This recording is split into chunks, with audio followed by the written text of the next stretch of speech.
Muy buenas noches, son las 21 horas y nos estamos conectando con el doctor Nicolás Newspiller. ¿Qué tal, doctor? ¿Cómo está usted? ¿Qué dice usted? Muy bien, buenas noches, gracias por recibirnos. Y para los que no lo conocen, el doctor es médico ginecólogo, especialista en fertilidad. Él es director ejecutivo de Fecunditas y es uno de los pioneros en llevar a cabo los tratamientos de fertilización in vitro en nuestro país, ni más ni menos. Y queremos saber cómo empezó esa historia allá por los años 80. ¿Cómo empezó? Yo estaba en el hospital de clínicas y era el coordinador de un grupo de médicos del interior que venían a hacer una especialización y el profesor Nicholson era el encargado de este grupo y yo era como su secretario, digámosle así. Y entonces me Usted era contó. alumno, usted era alumno de No, medicina no, todavía, ya estaba recibido. no, yo era profesor adscrito. Ahí está, bien. Entonces,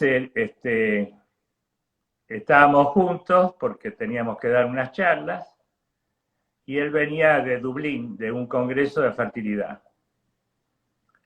Y me dijo, la verdad que esto de la fertilización in vitro, dice, es muy bueno.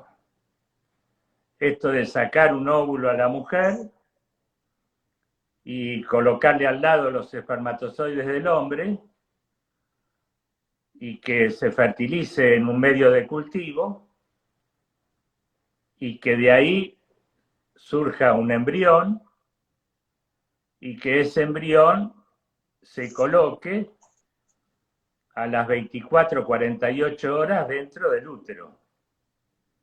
¿De qué año estamos hablando? Uy, del 74, 70 y pico. Entonces Era impensado acá en el país. trabajaban Steptoe, que era el laparoscopista y sacaba los óvulos del ovario, y Edward, que era el biólogo. Pero el biólogo vivía a 200 kilómetros de Londres. Entonces, Edward lo llamaba por teléfono y le decía, mañana a las 7 de la mañana largamos. Así que Edward se tomaba el tren y se viajaba para Londres y muchas veces fracasaban porque no había óvulo o porque el semen no estaba en condiciones, hasta que un día consiguieron que tuvieran los óvulos, consiguieron un buen semen, lo pusieron juntos y se formó el primer embrión que fue transferido a una mujer y esta mujer fue el caso de Louise Brown. Nació una niña y bueno, y así comenzó la historia de la fertilización in vitro, que se origina a través de la idea de que los peces van largando los óvulos, el pez hembra, y el pez macho va atrás y va largando los espermatozoides.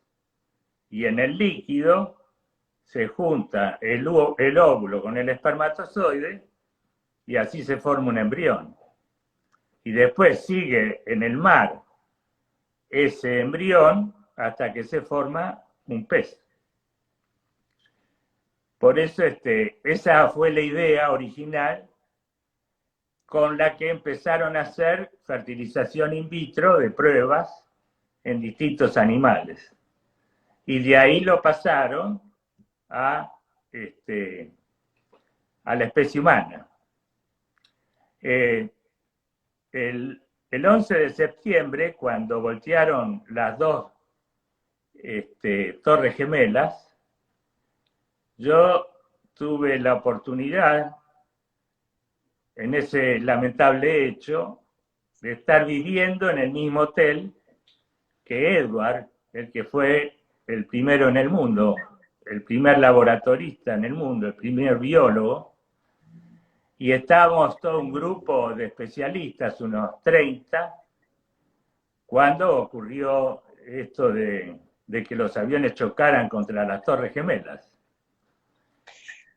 Así Cuénteme, que sí. todos se fueron escapando, todos los médicos se fueron escapando porque el que llevaba a cabo este congreso de 30 personas dijo: nos están atacando, estamos en guerra.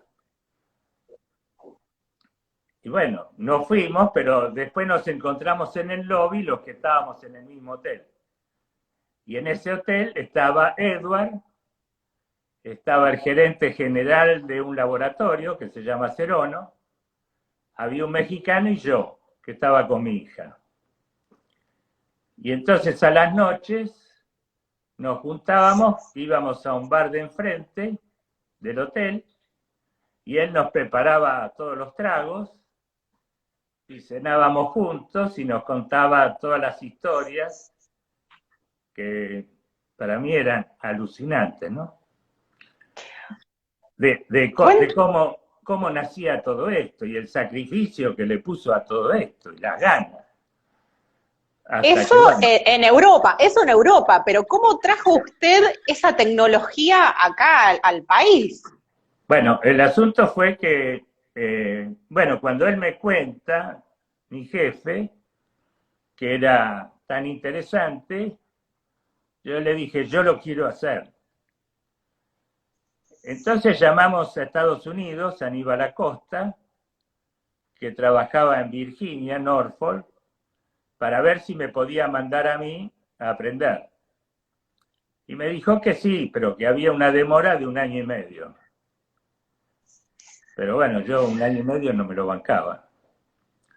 Entonces dije, bueno, ¿y cómo hago yo para ponerme en contacto con un grupo que me admita? Porque por toda parte del mundo querían ir a los centros para aceptar. Entonces, leyendo una de las revistas que leemos nosotros, que se llama Fertility and Sterility, hablaban de un congreso que se iba a producir en el mes de junio. Y yo dije, yo tengo que ir ahí. Y era en Finlandia, ahí, lejos. Y entonces yo dije, bueno, me anoto. Y ahí me anoté y el laboratorio Serono me becó con medio pasaje. ¿Y llegaba para el resto del pasaje? ¿Llegaba para el resto del pasaje? ¿A pagarlo? No me dio nada más que medio pasaje. Mi jefe no me dio nada y yo puse el resto. Y ahí me fui. Y llegué a Finlandia y cuando íbamos caminando hacia el auditorio, me encontré con unos españoles con los cuales me hice amigo. Y cuando llegamos al auditorio me tuve que inscribir, me inscribí, y cuando me inscribí había unas banderas afuera de todos los países que estaban presentes en el Congreso, y ahí levantaron la bandera argentina. Me emociono. Ahí se emocionó. Bueno, la verdad que fue muy emocionante. Después seguí hablando con los españoles y les dije, dígame, ¿dónde hacen fertilización in vitro en España? Y entonces me dicen, y en Barcelona, en el Instituto de Exeus. ¿Y quién es el jefe? Pedro Barri. ¿Y cómo llegó a Pedro Barri? y tenés que hablar con las biólogas, con Ana Veiga y Gloria Calderón. Y justo esa noche se hacía la cena de inauguración. Entonces yo les dije, bueno, esta noche en la cena me la tenés que presentar. Y bueno, y así fue, me presentaron a Ana Veiga y a Gloria Calderón, le expliqué que yo era un argentino, que era pobre, pero que quería aprender la técnica. Y entonces le dije, ¿ustedes me pueden presentar a su jefe, a Pedro Barri? Me dijeron, por supuesto que sí, vengan con nosotros. Y ellas vinieron, me llevaron, y Pedro Barri, cuando escuchó la palabra que yo era argentino, se emocionó, así como estoy yo ahora, y me dijo, yo le digo, doctor, ¿puedo ir a su instituto? Y me dijo, ¿tú eres argentino? Le digo, sí. Pues por supuesto que puedes venir. Y entonces le digo, pero bueno, ¿cuándo puedo ir? Y entonces me dice, cuando tú quieras. Le digo, pero yo ahora, en lugar de ir a la Argentina, ¿puedo ir directamente a su instituto? Me digo, sí, más vale. Así que bueno, hice las valijas, después cuando terminó el congreso y me fui para Barcelona. Ahí aprendí la técnica, ahí me vine hacia Buenos Aires y ya mi jefe había fundado un instituto en donde me nombró jefe del departamento de fertilización in vitro y jefe del laboratorio de fertilización in vitro. Y empecé con el doctor Brugo Olmedo, que era andrólogo. Eso ya acá en Argentina, estamos hablando de los 80. Claro, de los 80. En el 84, sí, fines del 84. Entonces le dije a Santiago Brugo Olmedo si no me quería ayudar, por supuesto que agarró enseguida, y montamos el laboratorio. Esa también es una anécdota muy linda, porque yo iba al hospital de clínicas y para ir al hospital de clínicas siempre agarraba la calle Alberti. Y me equivoqué. Y en lugar de agarrar a Alberti, agarré Saavedra. Y cuando agarro la calle Saavedra, estoy manejando, miro así, y estaba la estufa, la incubadora, la misma que había trabajado yo en Barcelona, que es muy difícil conseguirla. Entonces, yo digo, a mí Dios me está iluminando. Veo la incubadora, paro el coche, me bajo y le pregunto a uno de los señores que estaba ahí, le digo, mire, estoy interesada en esta incubadora. Le digo, dígame cuánto sale. Y me dice 7.000 pesos. Ah, le digo, bueno. 7.000 pesos en el año 84, estamos hablando en australes que no, en dólares, 7.000 dólares. Bueno, 7.000 dólares, una locura. Entonces le agarro y le digo, lo llamo al que era mi jefe y le digo, encontré la incubadora, así que la voy a comprar. Me dijo, no, chiquito, la compro yo. Y yo dije, no, pero la quiero comprar yo. Me dice, no, voy a hacer todos los arreglos, pero la compro yo. Dije, bueno, está bien. Entonces le dije, le digo al empleado, bueno, la voy a comprar. Me dice, no, pero esta no. Tenemos que hacer todo el tramiterio para poder traer la estufa, todos los tramiterios de la aduana, importación, etcétera, etcétera. Le dije, no, pero yo no puedo esperar todo ese tiempo. Digo, lléveme con su jefe. Entonces me llevó, había que subir arriba donde estaba el escritorio del jefe, y le digo, mire, yo quiero esta estufa. Me dice, no, bueno, vamos a pedirla. Le digo, no. Mire, usted ya está cobrando $7.000. Yo le doy 12.000, pero hoy me la llevo. Entonces, eso le dijo tu jefe y se compró la incubadora de muestra. Sí. Para llevársela ya en el momento y empezar a trabajar.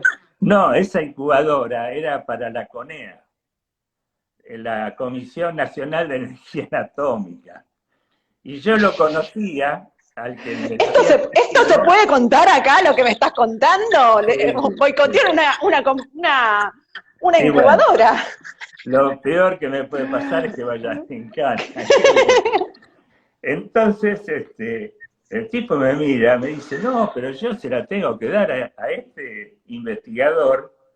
Le digo, pero por eso, ¿para qué? ¿Para que la use con las ratas? Yo la tengo que usar con humanos. Le digo, a él no le hace nada, 3 meses más, 4 meses más, no pasa nada. Y seguí hablándole.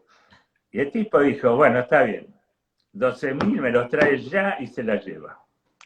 Así que salí corriendo a mi casa, agarré la plata, se la puse y me llevé la incubadora. Ya, estás iluminadísimo, incentivadísimo, que querías empezar a trabajar estábamos felices. Totalmente convencido. El doctor Brugo Olmedo no lo podía creer. Me dice, ¿pero cómo la conseguiste, flaco? Y le dije, no sé, me iluminó Dios. Porque era increíble, porque no había en todo Buenos Aires una incubadora como esa. Y que yo me haya equivocado de calle, que nunca me equivoqué, y haya pasado por ahí, y miré así, y ella era la misma que Barcelona, que el Instituto de Oxeus. Bueno, yo creo que fue Diosito. Bueno, y así empezamos. Después nos fuimos a Norfolk a poner algunas cositas a punto, y cuando volvimos incorporamos al doctor Coco, que era un genetista, y entonces estábamos los tres, Brugo Olmedo, Coco y yo, en el laboratorio. Y de los primeros 10 casos obtuvimos 4 embarazos. Es decir, que teníamos 40% de éxito en ese año donde mundialmente el éxito era del 12%. Así bueno, bastante cerca. No, estábamos muy bien.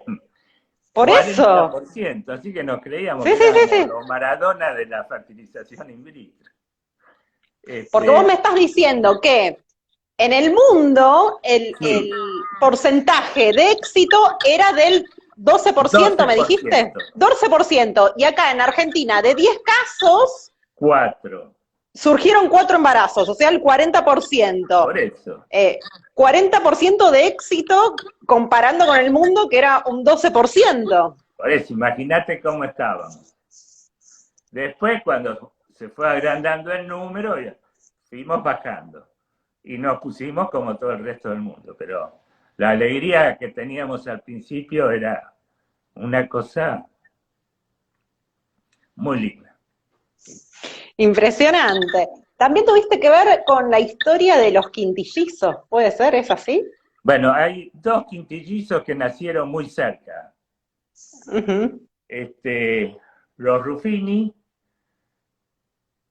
que son los míos, que fueron de Fecunditas, donde hicimos primero, nosotros hacíamos muchos casos gratis al Hospital de Clínicas. Entonces nos mandaban los casos y nosotros le hacíamos el tratamiento. Y los Ruffini vinieron una vez, en noviembre, le puse 5 embriones, pero porque no podíamos llegar hasta el 3er día o hasta el 5.º día como llegamos ahora. Entonces no sabíamos cuál era bueno, cuál no era bueno. Entonces le poníamos lo que teníamos. Y así fue como le puse 5 y no se implantó ninguno. No quedó ninguno que evolucionara. Eso fue en noviembre. En marzo, le vuelvo a repetir la técnica, obtuvimos 5 embriones, que si vos lo ves la foto con respecto a los 5 embriones anteriores, eran iguales. Le puse 5 y prendieron los 5. Y ahí la familia se agrandó de ser una familia muy chiquita, de la pareja nada más, a una familia numerosa. Sí, la verdad que sí, pero nos ayudaron mucho. El gobernador en ese momento de la provincia era Duhalde. Y Duhalde les regaló, o no sé cómo fue, pero le cedió o le regaló el alquiler, no sé, de una casa para que pudiera tener la comodidad. Después, no sé quién le mandó una nurse 12 días a la mañana y 12 días a la noche. 12 horas y 12 horas a la noche. Después le dieron trabajos al marido, que era arquitecto, donde no tenía que ir, pero recibía sueldo. Después los pañales, después la leche en polvo. Los quintillizos vinieron con el pan abajo del brazo, vinieron los quintillizos. Sí, la verdad que sí. Y ahora están enormes, están divinos. O sea, en esa época, al no poder verlos bajo microscopio electrónico como hoy en día, al no poder congelarlos, seguir la evolución in vitro un día tras otro día, se implantaban, no había número fijo, no había un límite de... No, yo podía mantenerlos en medio de cultivo por 2 días. Si quería llegar al tercer día, se detenían. Entonces tenía que colocarlos en el segundo día. Pero no había límite, podías implantar, o sea, podías inseminar embriones sin un número límite. Hoy en día, ¿cuál es el límite? No, hoy en día se trabaja totalmente distinto. Hoy en día nosotros tenemos todos los óvulos que hay, inseminamos todos los óvulos y los dejamos hasta el 5.º día. Entonces, en lugar de tener 2 células, al tercer día tienen 8 células y al 5.º día tienen 160 células. Es cuando son blastocistos. Entonces, uno se fija en la calidad y sabe cuál va a transferir. Y el resto lo vitrifica. Entonces, transfiere 2 o transfiere 1. Entonces ya no hay más peligro de tener trillizos, cuatrillizos o quintillizos. Y bueno, y después para otra gestación, o si no queda embarazada, tenemos los otros. Porque hay que acordarse que el 50% de los embriones que se forman son genéticamente anormales. Entonces, no se implantan. ¿Eso puede verse con microscopio? Ahora, ¿eso se puede ver con microscopio? No. Se hace toda una técnica genética que se llama PGTA, en donde uno puede decir cuáles son los embriones que son genéticamente normales y cuáles no. Entonces uno dice, no, voy a empezar a poner solamente los normales. Entonces uno se evita el tiempo porque directamente pone los normales y también evita el aborto, porque como son genéticamente normales, no abortan. Acá me surge una duda, ¿sí? Para la ciencia, ¿en qué momento comienza la vida, sí? A partir de la implantación, o sea, acá te pregunto científicamente, ¿a partir de qué momento empieza la vida? ¿De la implantación, de la fecundación? O sea, ¿ya in vitro es una vida? Bueno, vos me lo estás preguntando a mí y yo contesto como Nicolás Neuspiller. Ok. No como la ciencia, no como los demás, bueno, sino como yo. Yo, okay. Nicolás Neuspiller. Yo creo que para que haya vida, número uno, tiene que haber un útero. Si no hay un útero, no hay vida. Entonces, si hay útero y hay embrión, cuando esto se pone acá, hay vida. Es decir, que para mí, la vida comienza cuando el embrión se implanta en el útero. Ahora, yo los veo en el microscopio y veo los espermatozoides cómo luchan por meterse adentro del óvulo, y los veo al otro día con los dos pronúcleos, y los veo al otro día cuando se dividen en dos, y al otro día que se dividen en 4, y al otro día que se dividen en 8, y al quinto día que ya están en 160 células, y para mí eso también es vida. Y Pero es otro concepto. Esa vida, ese multiplicarse y qué sé yo, no me va a dar una persona. Recién me va a dar una persona cuando se implanta. Si no se implanta, no hay vida. acá te voy a hacer una pregunta con respecto a los embriones criopreservados, ¿sí? ¿Qué pasa cuando una pareja decide o tiene criopreservados embriones y uno de los dos progenitores fallece? ¿Se puede implantar? ¿Se necesita el consentimiento de... Supongamos que fallece el hombre de donde se tomó el esperma, ¿sí? Y la mujer decide implantarse ese embrión post-mortem de su pareja, el esposo. ¿Puede hacerlo? ¿Se necesita el consentimiento? Un consentimiento informado, donde cuando se va a transferir, se dice qué es lo que pasa si ocurre tal cosa con la mujer, si ocurre tal cosa con el hombre, etc. Y entonces los dos firman un acuerdo. O sea, pero eso ya queda todo registrado, entonces, de antemano. Consentimiento, sí. Pero ahora, por ejemplo, acabo de solucionar un problema que era bastante serio, que resulta que había una pareja que hicieron la técnica, que lograron un embrión, pero esta pareja era por ovodonación. Pero esta pareja se separa. El hombre encuentra otra pareja, pero tenía por ovodonación, con un óvulo de otra mujer que donó los óvulos, con el semen del señor, donde la otra mujer se hizo radiografía de útero, estudios, prueba de cánula, un montón de cosas. Entonces el señor quería que le diéramos el embrión a él.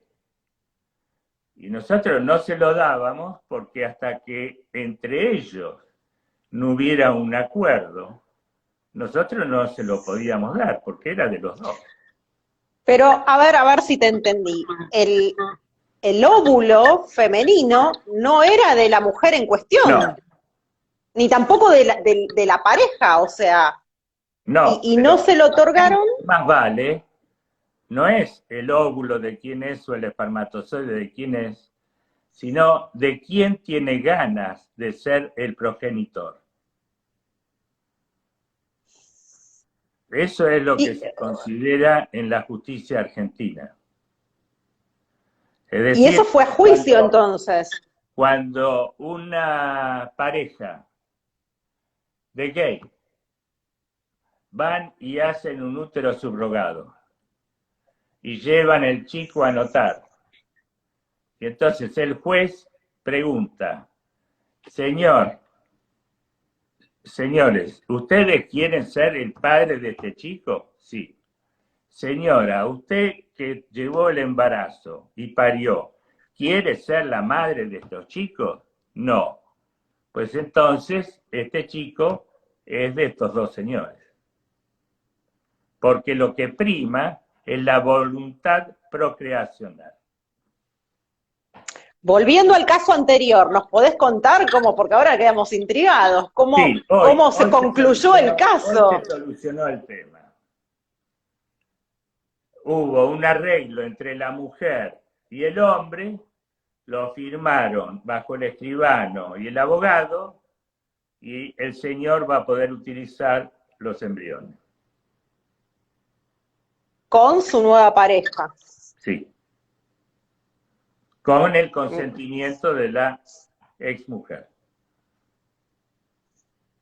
Vos mencionaste vitrificación y te voy a hacer una pregunta más específica de la profesión. ¿Qué diferencia hay entre vitrificación, congelación y criopreservación? Criopreservación y congelación es lo mismo. Ok. Es un método antiguo que se usaba cuando no estaba la vitrificación y que tenía ciertos resultados, pero no eran 10. Hasta que un señor japonés inventó lo que es la vitrificación. La diferencia entre un método y otro es que cuando se congela y después cuando se descongela, cuando se congela, se saca todo el agua del embrión o del óvulo.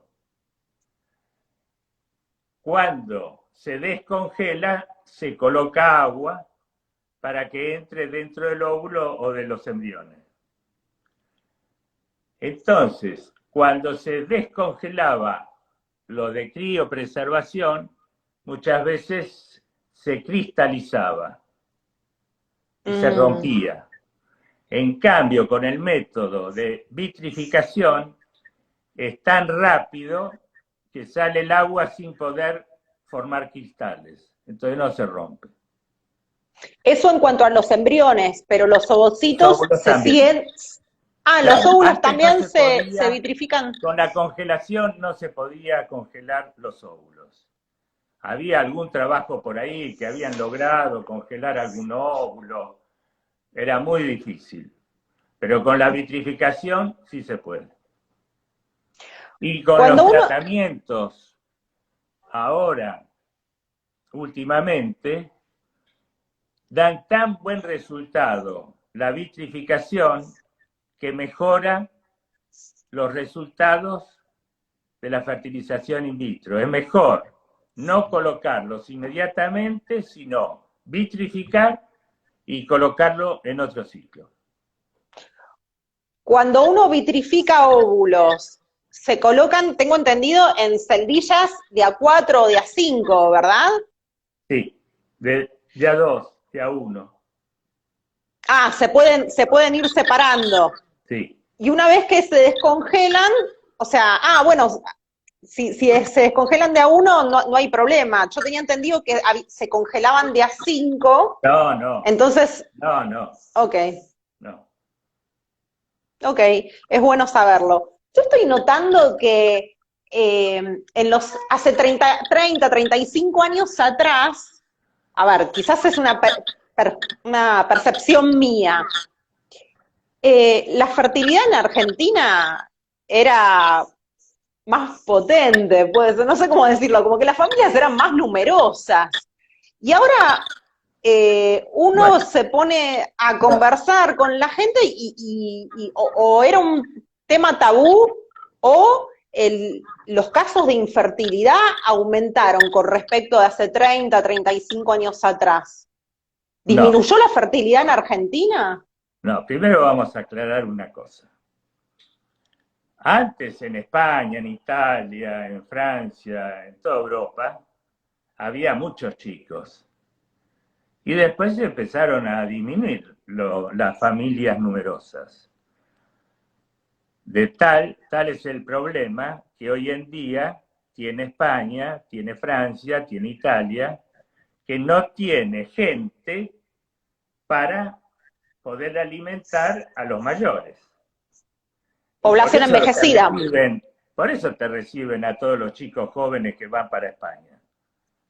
Ese es el kit de la cuestión. Están deseando de que vayan todos los chicos jóvenes para poder mantener a la pirámide invertida que tienen, con toda la gente grande que tenés que mantenerla. Entonces, eso es por un lado. Ahora, ¿que ha bajado la fertilidad? Y sí, hay muchos tóxicos. Fuman más, se drogan más, chupan más alcohol, hay más tóxicos, hay problemas de ambiente, hay muchas cosas que perjudican. Bueno, y lo más importante, las mujeres antes se casaban a los 20 y ahora se casan después de los 35. Uh-huh. Y después está el segundo matrimonio. Es decir, se casaban a los 25, tenían un primer matrimonio hasta los 38, se divorciaban y a los 40 venían al instituto a querer tener el otro. Y esto que me estás comentando me lleva a hacerte una pregunta. Los embriones criopreservados, ¿sí?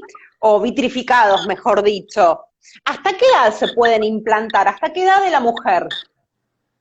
¿Se pueden? Implantar. Hasta o los inseminar. 50, hasta los 50. Hasta los 50. Pero con óvulos donados. Hasta los 43 con óvulos propios. A ver. Si la mujer criopreservó cuando era joven a los Entonces 25. Sí puede. Entonces puede hasta los... Ok. Con óvulos propios. Ese fue un decreto que lo saqué yo.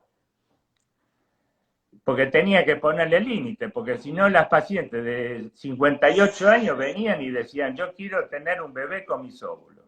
Bueno, en India pasa, vos lo sabrás mejor que todos nosotros.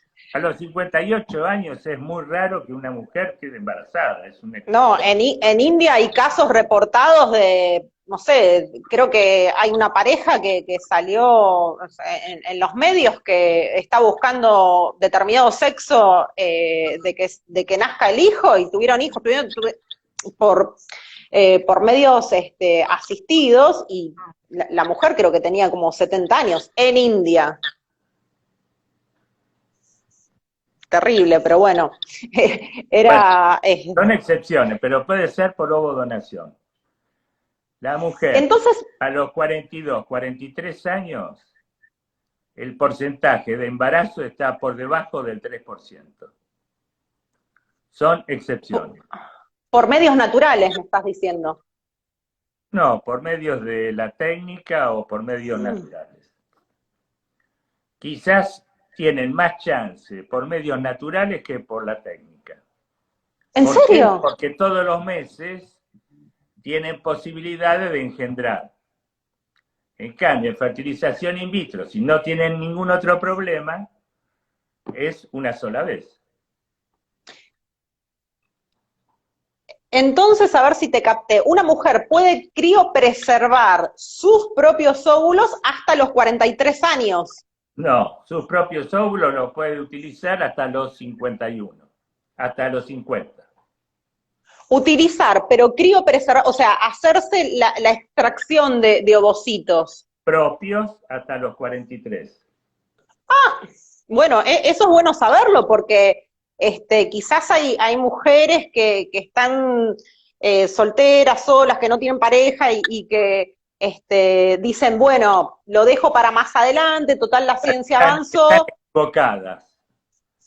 Las mujeres que a los 35 años no tienen pareja o piensan de que no van a tener un chico porque tienen que terminar la carrera, porque tienen que comprar la casa, porque le falta el televisor, tienen que congelar óvulos. Porque después se arrepienten. Ya que estamos hablando de edades y de donación, ¿hasta qué edad una mujer puede donar óvulos? Ser donante de ovocitos. 35, 36 años. Ok, y tengo una consulta. ¿Y el hombre El hombre para donar sus células? donante hasta los 40. Ok, y otra pregunta con respecto a la donación. ¿Es anónimo o una persona que... No, hay dos. Anónimo y ¿Cómo? no anónimo. Eso se deja sentado en el consentimiento. Sí.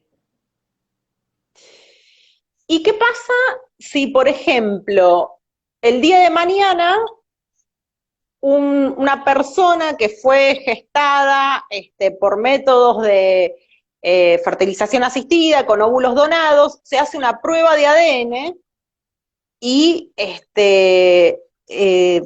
termina arrojando como resultado que es hijo de otra persona? ¿Puede reclamar la herencia de... Porque cuando va a donar, tiene que firmar un papel donde dice, hago la donación y el producto de esta donación que haya nacido, a mí no me corresponde ningún tipo de derecho. Es bueno saberlo a eso, o sea, cuánto desconocimiento a veces que tenemos. Claro, Y hay casos en los que la familia formó parte de la donación, por ejemplo, no sé, alguna hermana, alguna prima. cuando ¿Hiciste recién casos empezó a así? hacer fertilización in vitro, yo me acuerdo que iba a la parte de psicología y se hacía las reuniones sobre ovodonación y cuando votábamos, la mayoría votaba porque los donantes no fueran parte de la familia de la receptora. Pero hoy en día hay escasez de donantes. Muy grave, en Francia casi no hacen ovodonación porque no tienen donantes. Muy grave en Inglaterra también. En Inglaterra se dieron vuelta. Entonces ahora en Inglaterra le dicen, y usted tendría que traer algún pariente o alguien que sea conocido suyo y que nos traiga los óvulos. Mucho. Se cambió todo. Ahora ya ¿Y ni... acá en Argentina? ¿Y acá en Argentina? Y acá en la Argentina se está cambiando porque es difícil conseguir óvulos. Perdón la Es pregunta que voy a difícil. hacer, pero ¿se paga por la donación de óvulos? ¿Cómo? ¿Se paga por la donación de óvulos? Perdón la ignorancia, Lo que, pero lo que pasa es que está prohibido pagar por la donación. Está prohibido. La donación tiene que ser altruista.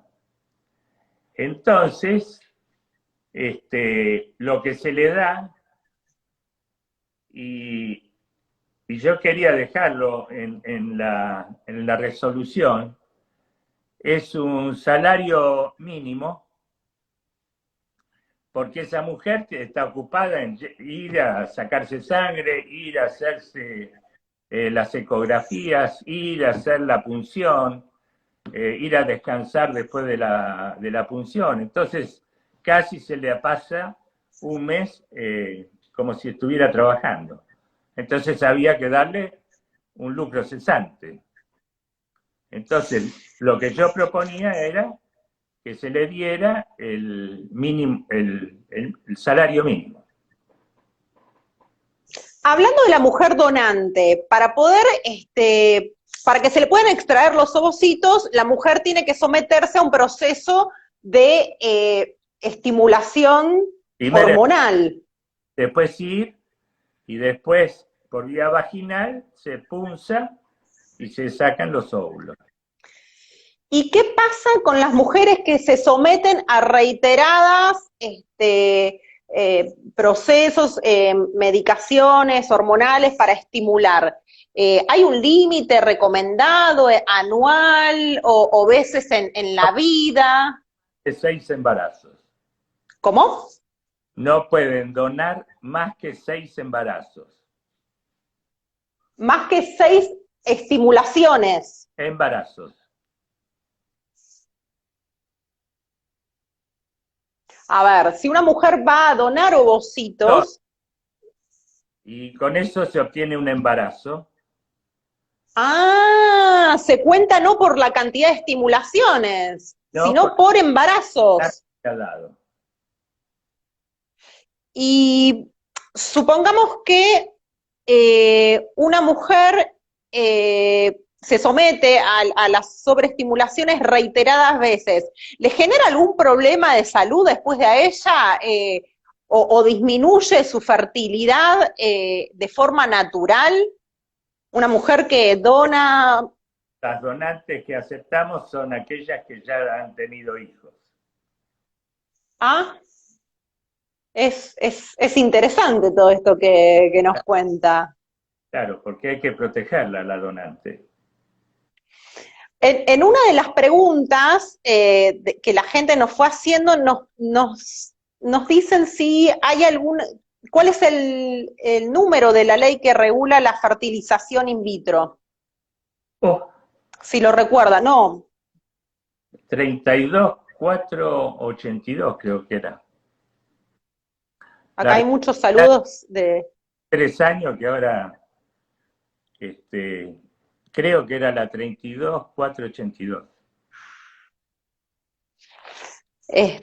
Bueno, queremos cerrar esta entrevista agradeciéndole no solamente por el tiempo, sino honrarlo por toda la trayectoria que usted tuvo, porque, a ver, tuvo que haber sido un visionario para ir pensando en los años 70, 80, de traer toda esa tecnología que sería impensada a nuestro país y cuántas familias, a ver, se sumaron un montón de personas agradeciendo y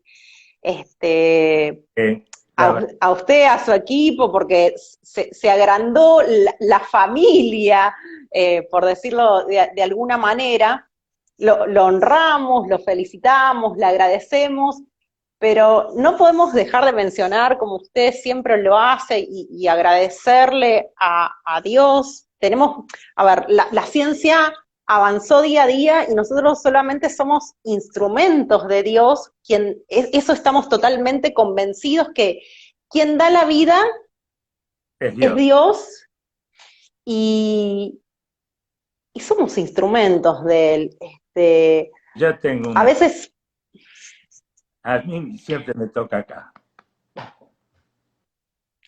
yo quiero leerte un salmo que está en la Biblia, que es el Salmo 139:13, que dice: Tú creaste mis entrañas, me formaste en el vientre de mi madre. Te alabo porque soy una creación admirable. Tus obras son maravillosas, y esto lo sé muy bien. Mis huesos no te fueron desconocidos cuando en lo más recóndito era yo formado, cuando en lo más profundo de la tierra era yo entretejido. Tus ojos vieron mi cuerpo en gestación. Todo estaba escrito en tu libro. Todos mis días se estaban diseñando, aunque no existía ni uno solo de ellos.